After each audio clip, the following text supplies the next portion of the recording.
Porque la gracia de Dios se ha manifestado para salvación a todos los hombres, enseñándonos que, renunciando a la impiedad y a los deseos mundanos, vivamos en este siglo sobria, justa y piadosamente, aguardando la esperanza bienaventurada y la manifestación gloriosa de nuestro gran Dios y Salvador, Jesucristo, quien se dio a sí mismo por nosotros para redimirnos de toda iniquidad y purificar para sí un pueblo propio, celoso de buenas obras.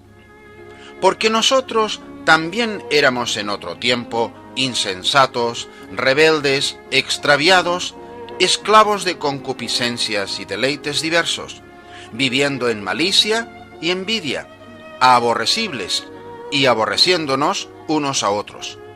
Pero cuando se manifestó la bondad de Dios nuestro Salvador y su amor para con los hombres, nos salvó, no por obras de justicia que nosotros hubiéramos hecho, sino por su misericordia, por el lavamiento de la regeneración y por la renovación en el Espíritu Santo, el cual derramó en nosotros abundantemente por Jesucristo nuestro Salvador, para que, justificados por su gracia, viniésemos a ser herederos conforme a la esperanza de la vida eterna. Palabra fiel es esta, y en estas cosas quiero que insistas con firmeza, para que los que creen en Dios procuren ocuparse en buenas obras. Estas cosas son buenas y útiles a los hombres.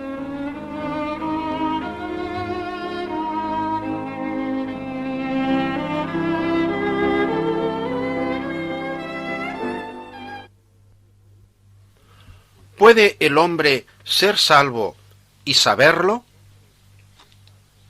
Estimados oyentes, una de las cosas que podemos observar en la lectura del Nuevo Testamento es la claridad de su lenguaje cuando habla de la salvación. Debemos dar gracias a Dios que sea así. Y en verdad, sería algo extraño si este libro de origen divino, escrito expresamente para dar a conocer la voluntad de Dios, no se expresase con claridad sobre el asunto de mayor importancia para el hombre. Aquí no encontramos las teorías nebulosas, especulaciones vanas y otras incertidumbres que caracterizan muchos de los escritos humanos, sino una narración de hechos históricos y una argumentación lógica y racional basada en estos hechos.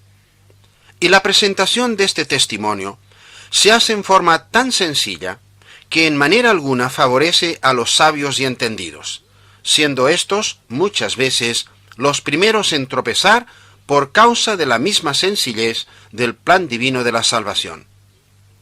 En cuanto al Antiguo Testamento, esta parte de la Biblia se ocupa mayormente de demostrar la extrema pecaminosidad del hombre durante 4000 años de su historia y su consiguiente necesidad de la salvación.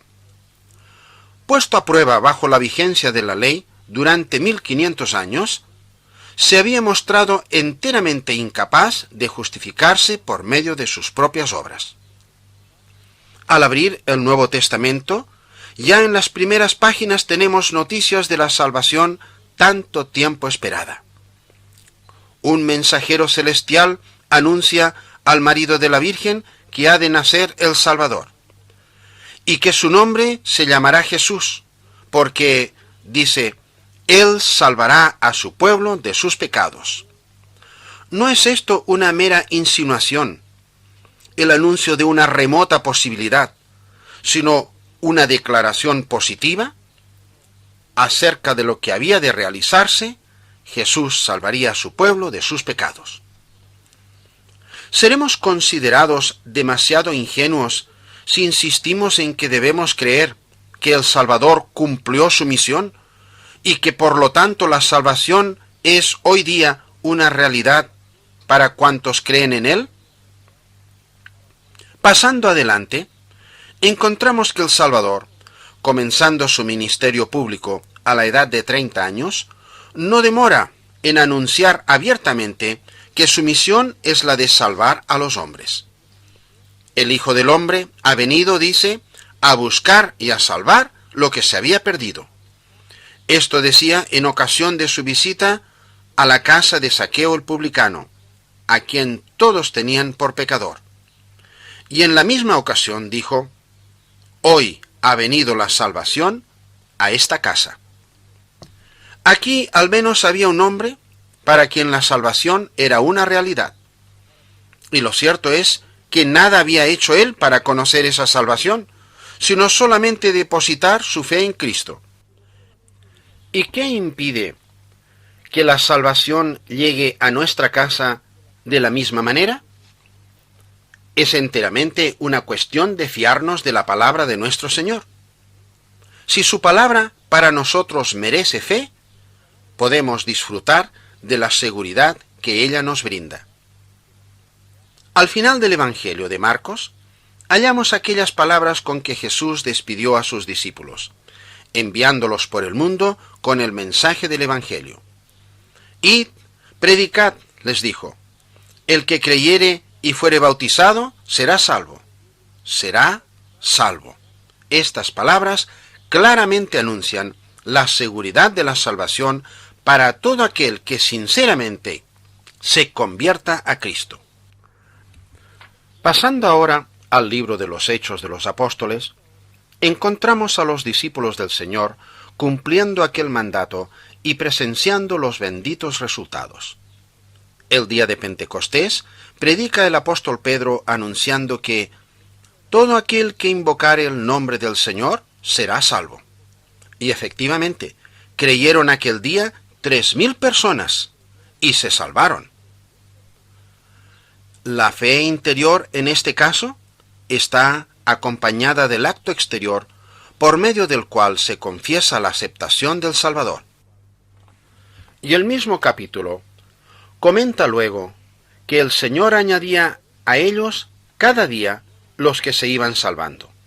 Ciertamente, para aquellos cristianos primitivos, la salvación era ya una realidad, no al final, sino desde el comienzo de su vida nueva en Cristo. Y es así que aquella iglesia primitiva y apostólica se componía no de cristianos nominales, sino de personas salvadas. Esto se evidencia más y más al leer las epístolas de los apóstoles.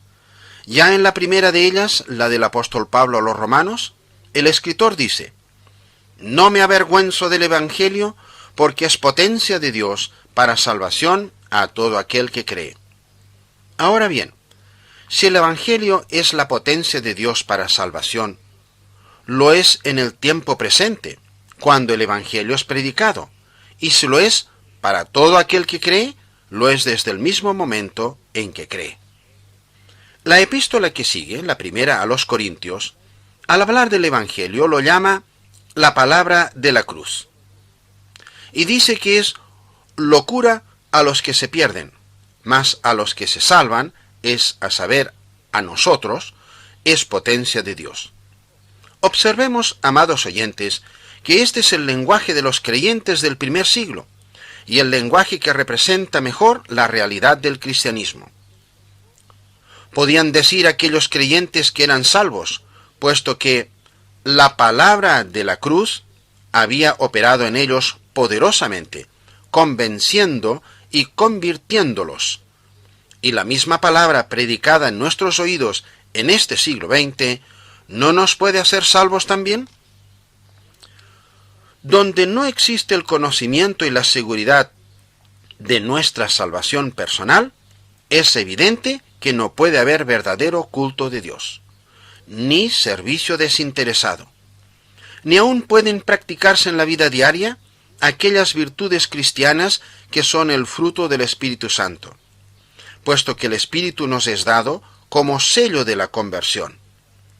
El verdadero móvil de todo servicio aceptable para Dios no es el temor, ni el interés de salvar nuestra propia alma, sino la gratitud que proviene del conocimiento de que hemos sido salvados gratuitamente por su gracia, por medio de la fe en Cristo Jesús.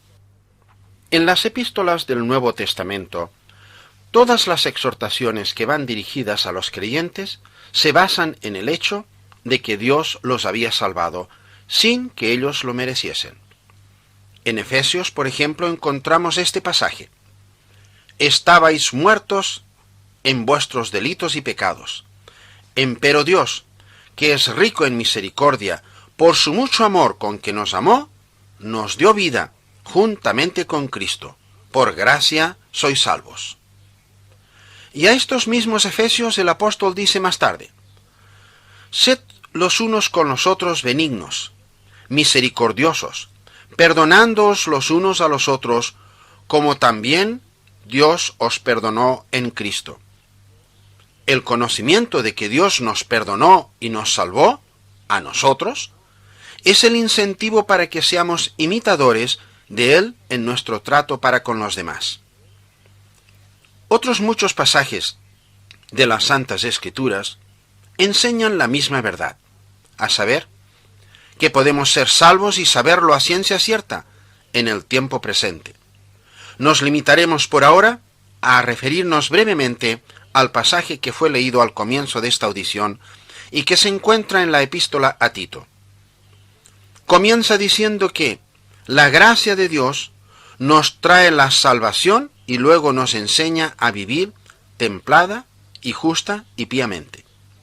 El apóstol entonces, identificándose no solo con Tito, sino con todos los creyentes, dice con admirable franqueza: también éramos nosotros necios en otro tiempo, mas cuando se manifestó la bondad de Dios, nuestro Salvador, y su amor para con los hombres, no por obras de justicia que nosotros hubiésemos hecho, mas por su misericordia, nos salvó. Nos salvó, dice el apóstol, en el primer siglo de nuestra era. Y nos salvó, decimos también los creyentes en este siglo XX, toda vez que nuestra fe tenga la misma base y el mismo objeto que la de Él. Si descansamos en el testimonio de la palabra de Dios y creemos sinceramente en Cristo como único Salvador, la salvación es para nosotros una posesión presente y real. Manifiestamente, sería imposible tener esta seguridad de la salvación si ella dependiera de nuestros propios méritos y esfuerzos. ¿Quién se atrevería a decir en este caso: yo la he merecido ya? ¿O yo he trabajado lo suficiente? Pero lo que el apóstol dice es: no por obras de justicia que nosotros hubiésemos hecho, mas por su misericordia nos salvó. Y sobre esta base de la misericordia y bondad de nuestro Dios, no es ninguna presunción confesar que somos salvos.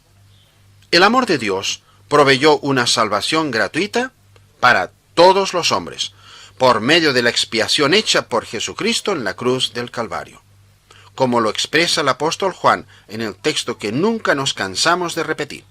De tal manera amó Dios al mundo, que ha dado a su Hijo unigénito, para que todo aquel que en él cree no se pierda, mas tenga vida eterna. Así el que cree se salva. Sé salvo por los méritos y por el sacrificio de aquel sustituto divino que en la cruz satisfizo todas las demandas de la ley y de la justicia.